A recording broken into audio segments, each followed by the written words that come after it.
रोशनपुर नाम के गांव में चंदा और शांति नाम की जिठानी और देवरानी रहती थी। चंदा का पति बहुत पैसे वाला था। उनके पास किसी भी चीज की कोई कमी नहीं थी और उसके विपरीत शांति का पति बहुत ही गरीब और नशेड़ी था। शांति चंदा के घर में काम करके अपना घर चलाती थी। भाभी, घर पर खाने के लिए कुछ भी नहीं है। अगर आप थोड़ा खाना दे पाए तो बहुत मेहरबानी होगी। मुझे जो भी पैसे मिलते हैं वो तो आपके देवर नशे में उड़ा देते हैं। ये तुम लोगों का ना रोज रोज का ड्रामा हो गया है। अब देवर जी कमाते नहीं है तो मैं क्या करूं? तुम्हारा पति तो तुम्हारी सारी कमाई दारू में उड़ा देता है। रहने दो भूखा उसे।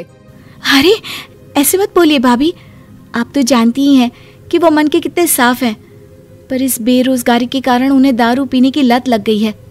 अरे अपना ये रोना गाना बाद में कर लेना, पहले काम निपटा ले घर का। मेरा और टाइम खराब ना कर। जा गेहूं पीस ले, फिर तुझे कपड़े भी धोने हैं। शांति रसोई घर में जाकर गेहूं पीसने लगती है। पीसते पीसते कुछ गेहूं वहां कपड़ों में गिर जाते हैं, जिसे देखकर उसके दिमाग में एक आइडिया आता है। क्यों ना ऐसे ही थोड़े गेहूं मैं अपने पल्लू में बांधकर घर ले जाऊं, फिर एक बर्तन में जमा कर लूंगी और उसे पीसकर रोटी बना लूंगी। कुछ दिन तो ऐसे ही चलता रहा, मगर फिर एक दिन चंदा ने शांति को ऐसा करते हुए देख लिया। अरे पहले तो मुझे लगा तुम लोग बस गरीब हो, पर तुम लोग तो चोर भी हो। चोरनी कहीं की। मुझे तो लगता था तू गेहूं पिसती है, पर तू तो अपने पल्लू में गेहूं छुपा कर ले जाती है। निकल मेरे घर से। मुझे माफ कर दो भाभी, हमारे पास खाने के लिए एक दाना तक नहीं था, इसलिए मुझे ये सब करना पड़ा। अरे तुम लोग मेरे रिश्तेदार हो, इसीलिए दया कर कर तुझे मैंने अपने घर पे काम पर रख लिया, पर तू और तेरा पति हमारे खानदान का नाम मिट्टी में मिलाने पर उतारू हो चुके हैं। आपको मुझे जितनी गालियां देनी है दीजिए, मारना है तो मार भी लीजिए भाभी, पर मुझे काम से मत निकालिए। परिवार की बात है, वरना कोई और ऐसा काम करता ना तो धक्के मार कर कब से घर का बाहर निकाल दिया होता। रोते रोते शांति अपने घर चली जाती है, जहाँ उसका नशेड़ी पति कहता है, अरे कहाँ रह गई थी कामचोर? इतनी देर क्यों कर दी? आज पैसे लाई कि आज भी खाली हाथ वापस आ गई है? अपने हाथ दिखा। जरूर पैसे छुपा लिए ताकि मैं दारू ना पी पाऊं। नहीं जी, मैं आपसे क्यों छुपाऊंगी? और अभी आप दारू पीने की बात कर रहे हैं, उसी कारण तो आज हम लोगों की ये हालत हो गई है। किसी काम की नहीं है तू, बिना मार खाए समझेगी नहीं। रख, अभी तेरे होश ठिकाने लगाता हूँ।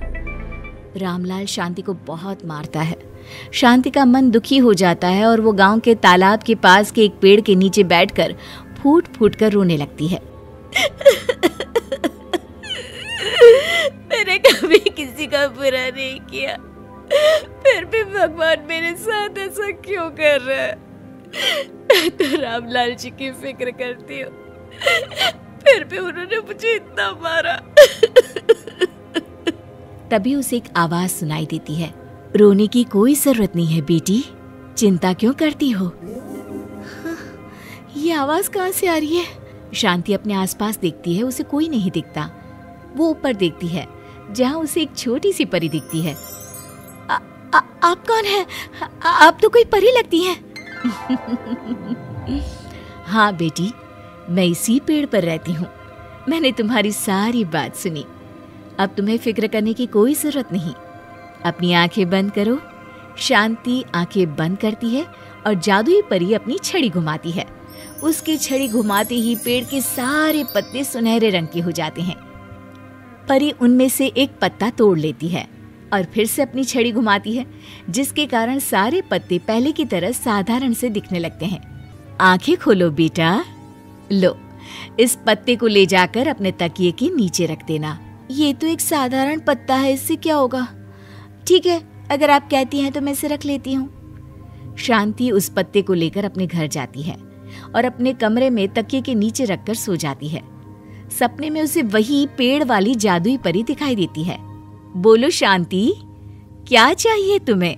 मैं चाहती हूँ हम बहुत अमीर हो जाए और मेरे पति नशा करना छोड़ दें, उन्हें कोई काम भी मिल जाए। कल जब तुम सुबह नींद से जागोगी, तुम्हारी इच्छा पूरी हो गई होगी। अगली सुबह शांति नींद से जागती है। अपने आसपास का नजारा देखकर चौंक जाती है। उसके बिस्तर पर चारों तरफ सोने चांदी रखे हुए थे। हे भगवान, कहीं मैं सपना तो नहीं देख रही? इतना सारा सोना, वो भी मुझ गरीब के पास। रामलाल जी को बताती हूँ, वो बहुत खुश होंगे।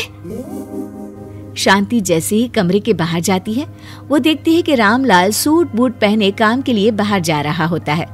मुझे शहर में एक नौकरी मिल गई है शांति, मुझे आने में देर हो जाएगी, घर का ध्यान रखना। और इस तरह शांति बहुत अच्छा जीवन बिताने लगती है। उसके पास अब किसी भी चीज की कमी नहीं रह जाती। रातों रात शांति के पास आए इतने पैसों को देखकर उसकी जिठानी उससे पूछती है, अरे क्यों रे शांति, कहीं बड़ा हाथ मारा है क्या? अचानक तुम लोगों के पास इतना पैसा कैसे आ गया? नहीं नहीं भाभी, ये सब तो जादुई परी के दिए हुए पत्ते का कमाल है। शांति जादुई पत्ते के बारे में सारी बात चंदा को बताती है, जिसे सुनकर चंदा के मन में लालच आ जाता है और वो झूठ मूठ रोते हुए उसी पेड़ के नीचे जाती है जहाँ उसकी रोने की आवाज सुनकर जादुई परी कहती है, क्या हुआ बेटा, क्यों रो रही हो? मैं बहुत गरीब हूँ, मेरे पति मुझे बहुत मारते हैं, अब मैं जीना नहीं चाहती। चिंता मत करो बेटा, अपनी आंखें बंद करो। जादुई परी चंदा को भी उसी पेड़ का एक पत्ता देती है और तकिए के नीचे रखने को कहती है। चंदा उस पत्ते को लाकर अपने तकिए के नीचे रख लेती है और अगली सुबह जब उठती है तो उसके कमरे में चारों तरफ सांप बिच्छू रहते हैं। अरे बचाओ बचाओ, कोई मुझे बचाओ, ये कैसा पत्ता है जिसे लाने के बाद उस गरीब शांति के पास तो इतना सारा सोना आ गया और मेरे चारों तरफ ये सांप बिच्छू, अरे कोई बचाओ। चंदा अपनी जान बचाती हुई शांति के पास जाती है। चलिए भाभी, मुझे लगता है आपके घर में सांप बिच्छू को बस जादुई परी ही हटा सकती है। दोनों मिलकर जादुई परी के पास जाते हैं। ये सब तुम्हारे बुरे इरादों का नतीजा है चंदा। तुम झूठ मूठ बस पैसे के लालच के कारण यहाँ आकर रो रही थी, इसीलिए तुम्हें जादुई पत्ते ने उसकी सजा दी।